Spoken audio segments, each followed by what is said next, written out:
Well, hi, I'm Simon. I am Venetia.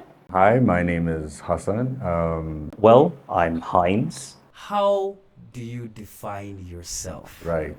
Oh wow, that's an interesting question. How I define myself is a content creator and right now a voiceover artist. I'm just an ordinary Joe with a peculiar accent who is busy just juggling through life. Very hardworking, very astute, very, what's the word? Punctual. I think I'm a people's person. Somebody once told me that I get along with everyone, and so they get surprised if there's anyone at all that does not like me. I don't know if that's a good thing or a bad thing. How did you get into the voiceover world? It was an accident. I think it just happened. It was very indirect. I actually started doing DJ drops way back in Metro FM. Yes, I'm showing my age. Way back in Metro FM, and at the same time, I even now started becoming a little bit of the Metro FM voice. It started off that way. It's been an interesting journey. I applied through an ad, actually, through this WhatsApp group, a platform where acting jobs and voiceover jobs are advertised. Everyone compliments me about my voice. Sometimes I don't believe them, but the biggest compliment I've ever gotten was recently when my boss approached me and she was like, "We have a voiceover that we want you to do just because I thought that you have a very, very good voice, and so I couldn't go to get anyone else. I don't know if you do voiceover part-time or whatever, but please could you do this one for me?" And I said, "Oh my, she thinks I have a good voice? What?" So before I would just do like projects for like friends, film projects and everything like that, right? I do voiceovers for them. I'd pretty much just do that. And then later on, I came across an ad that led me to now start doing voice dubbing. So this is like voice dubbing was like my first professional voice work stuff that I've been doing. What do you like about voice work? There's just something about the microphone.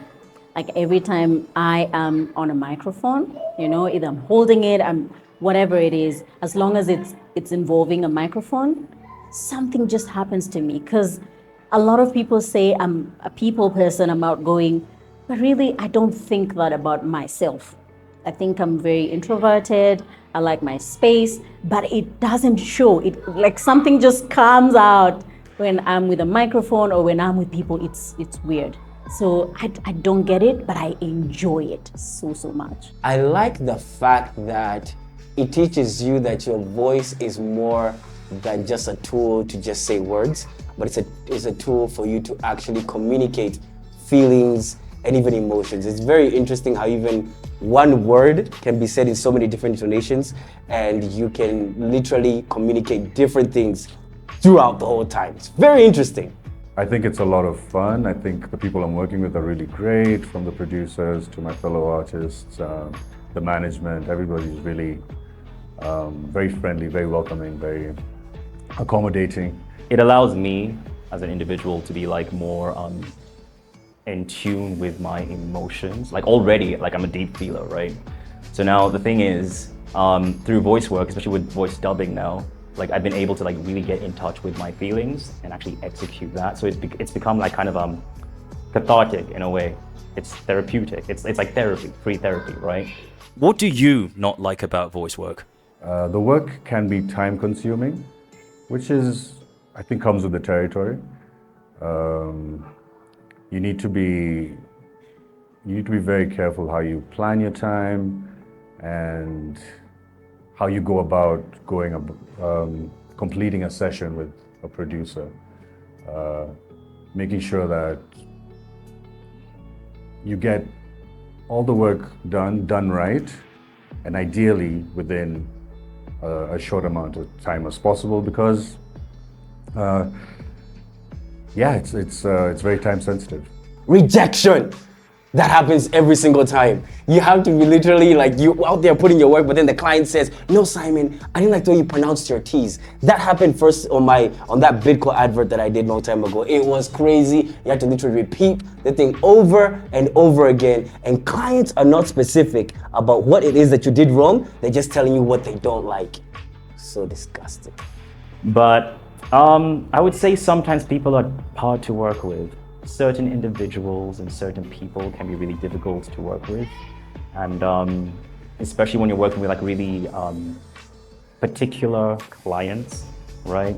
You may do something, right? And you might think that you've done it well, but in their shoes, it's like, nah, like I want this scrapped, say it this way. No, too much emotion, not enough emotion. I want you to sound more this, less of that, you know, and then that can really, it really gets to me because I don't like being told what, I mean, I don't mind being told what to do, but the thing is, I hate being instructed on how I should portray my emotions, if that makes sense. You can direct me, sure, but then like commanding me, that's where I'm a bit like, you know, iffy.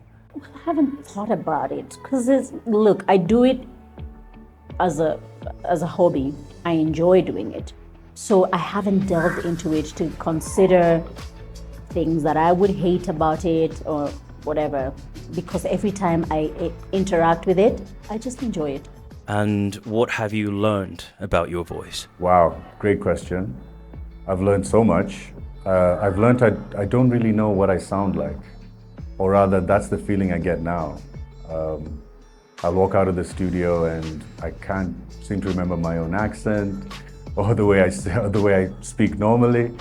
The nature of the job has you trying on different things with your voice, right?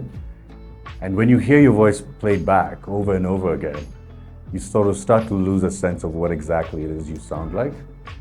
And you just sort of go with the emotion that the scene asks for. And that sort of guides you towards, you know, what you want to sound like, not necessarily, you know, what you might actually sound like to begin with.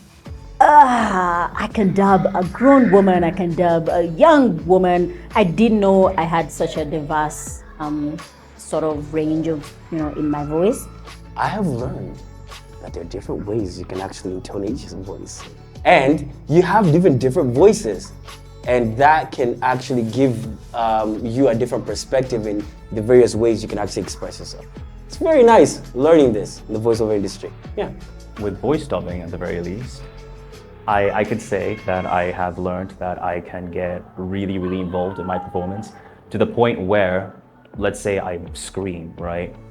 And I sit down with myself and it's like, was that scream just acting, or was there a part of it that was really genuine? So I've learned that I'm able to like really portray, or like at least express feelings I don't typically express out there in the open. I've also learned that my voice has a lot of range too.